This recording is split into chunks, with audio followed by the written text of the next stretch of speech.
So yesterday I told about the gap. Yep. Important thing is P, the endpoint. Yes. Okay.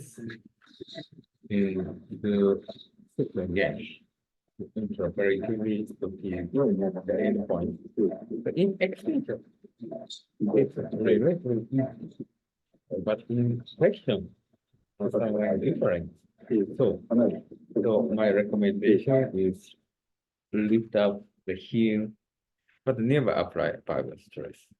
Just restore the MCL tension and the length, original length. That's all. So, extend the gap. We need 3 hands: ankle, knee, and feet gauge.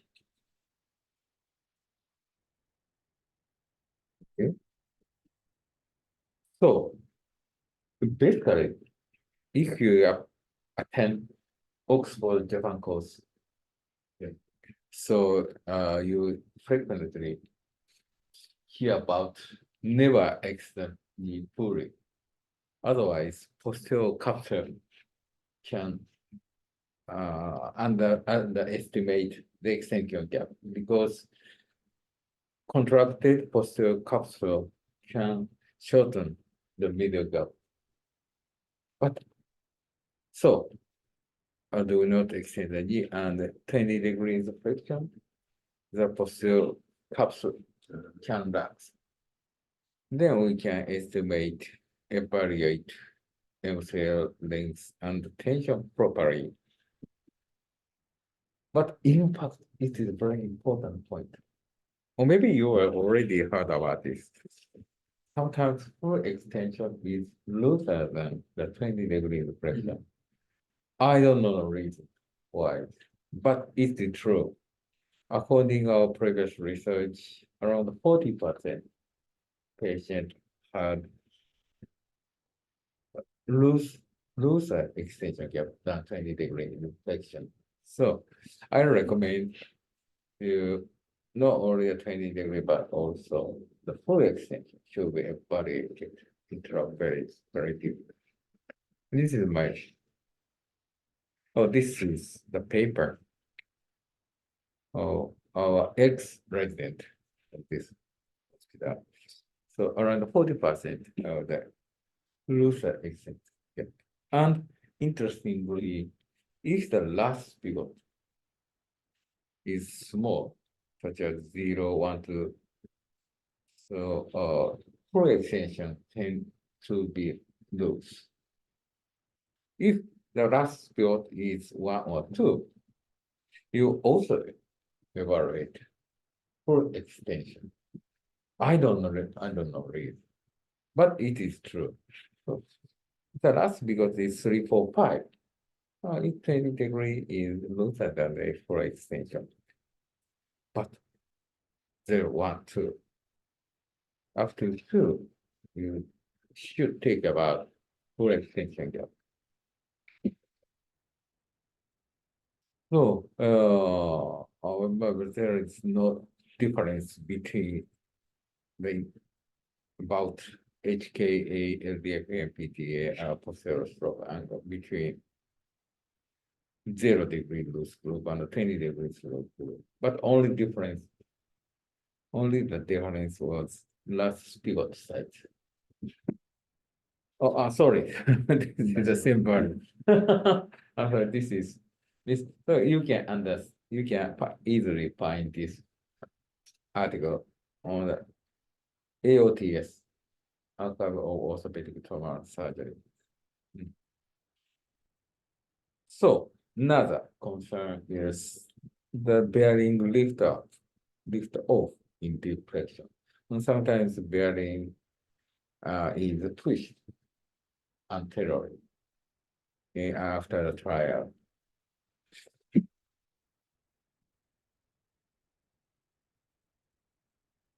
So the one reason is tightened, shortened deep flexion gap.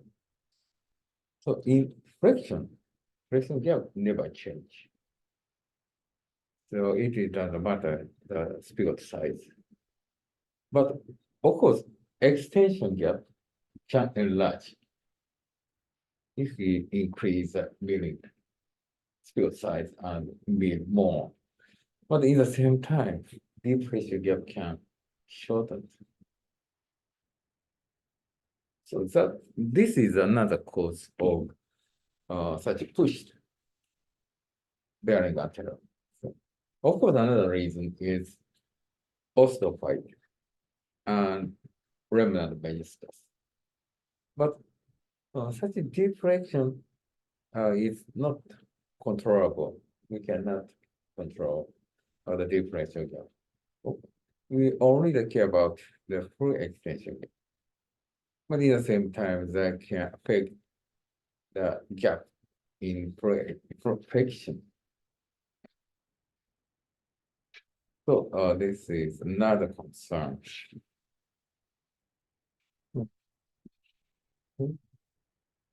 So this is a loose length.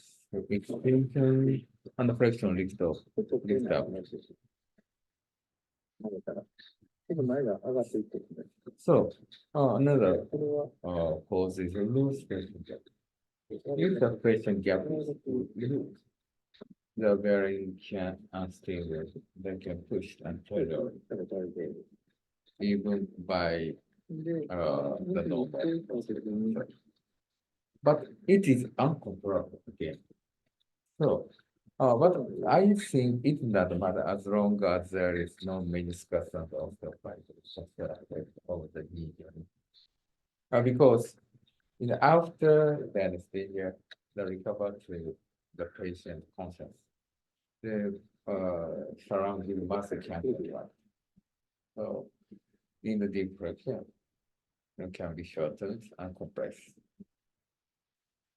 But in my experience, most patients have the bearing dislocation in extension, unloaded condition. Because this is another reason why the full extent the bearing can dislocate in extension.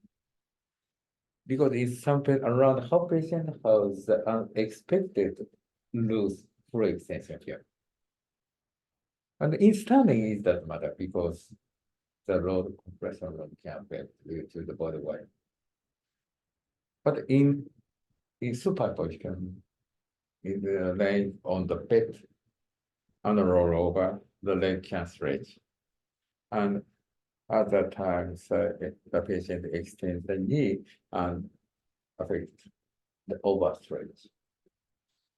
That can cause the dislocation. This is my hypothesis. So,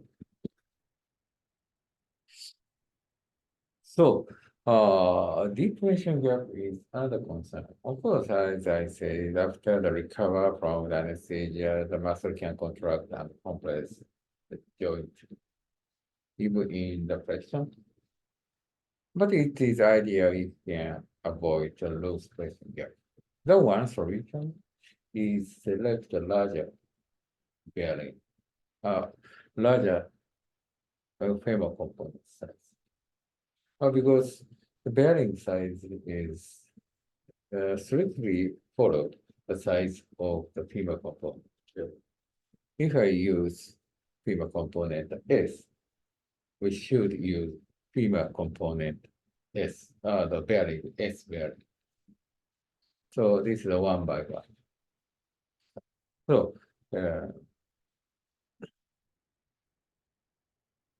So I previously measured the depression gap using the feeler gauge. So not only the extension and flexion, but also once I evaluated deflection and mid-flexion. And in the same time for extension. So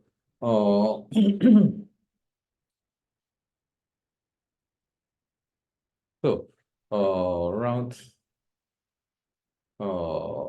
40% of the loose deflection gap. That is the difference is more than 2 millimeters. compared to the pressure gap that is around 100 or 110 degrees. So surprisingly, only 40% have the very loose pressure, deep pressure gap. So again, that can cause the dislocation. So this is Lascaux pivot size, it can be a contributor. So if the loose patient has the large last pivot size, I don't believe that. The theoretically, if we breathe more, the depression gap can shorten. But in fact, the equal gap, that is less than 1 millimeter, is tend to have the smaller last pivot size. I don't know. I don't know the reason. It is mysterious. So, and interesting, this is a very important, that the gap difference, that difference between the friction and depression. Okay, so it's the M or L, a relatively large thermal component size is in such needs, the gap difference tends to be small. The patient with the small component. This is understandable because so if the size is small, diffraction can enlarge. Okay, if the tumor component is large, diffraction can shorten. Yeah. So I believe to select the larger component is very beneficial for prevent the gap imbalance. Anyway, I don't know the reason. It is mysterious. Anyway, so this is very important. So, yes, so this depression gap is possibly decided according to this femoral cut. So this is uncontrollable. So I think the tight pressure gap doesn't matter as long as it is too much tight. On the other hand, too loose pressure gap may be concerned. So we could use the smaller component in such patients. So depression gap can enlarge.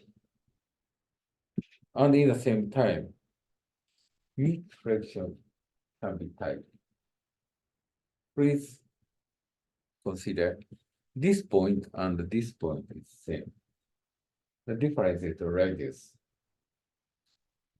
Bigger component. So maybe this mid fraction can be loose. Likely, but on the other hand, if we select the smaller component, mid fraction can be tight. This tight mid fraction can stretch the MCL, and then eventually that causes the chronic damage of MCL and lose media gap. I think so it's of 15. So this is another reason. So we should avoid the smaller components. So if I wonder which is the better, the small or medium, we should use medium, larger. I think this is necessary. I already submitted this data to some journals, or maybe 5 or 6 journals rejected it. Yes, so now I'm trying to that journal. But it's very important message. So I have another data. Why we choose the bigger femoral component? I think maybe surgeon worry about to use the bigger component. I worry about, I don't know the reason, but I worried about the overhang or some tightness.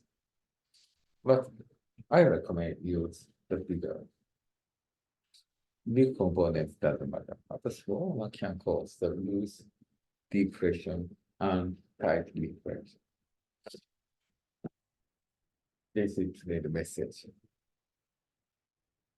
ということで、なんとなく大きいのは使うのは、ちょっと躊躇すんねんけど、どっちかと言ったら小さいコンポーネントよりも大きいコンポーネントを使った方がいいよねという話でした。はい、以上です。これ流れとったよな。流れてたよね。この句やと、うん。エクステンションの逆が変わってないように見えるんですけど、なんか3個前ぐらいのスライドやスモーラー1の方がエクステンションの逆が少なく見えるんですよ。どれはいどれどれ3前。あ、そうです。これかこれあとですね。これあ、もう一個です。あ、これです。あ、これは違うじゃん。ここれはこう単にこうミリングしていっただけ。れミリングしていったって。だからそれビッカーは、これはもうビッグじゃないかミリングが大きくなった。あ小さくなった。そうあ、はい。 This is a very important question. I think really logic can